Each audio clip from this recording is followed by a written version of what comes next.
63岁的小哥费玉清去年9月宣布，今年5月开完巡演后将正式隐退，震惊演艺圈。最后一次的过年表演，选择登上大陆东方卫视春节晚会。在后台受访时，坦言封麦一定会不习惯，未来不会再看电视了，因为看了一定会心痒痒，想回归歌坛。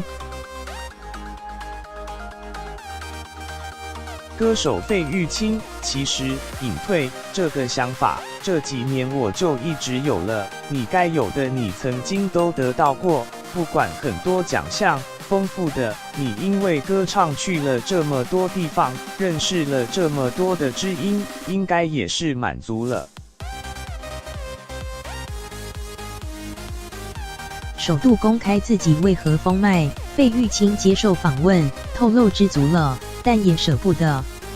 歌手费玉清，你如果做了这个动作又复出的话，又有点说话不太算话，不太好意思。但是我坦白跟各位讲，我可能会不太敢看电视了，看歌唱或的节目，这是一个说不出来的心理，因为看了你一定会心里痒痒的。表示自己隐退后绝不开电视，连报纸的版都不敢看，就怕影响情绪，想要回归歌坛。而谈到隐退心情，费玉清很平淡。歌手费玉清还想过一些平平淡淡的，无忧无虑，然后让自己放松一下。最后一次过年表演，费玉清选择登上大陆东方卫视春节晚会。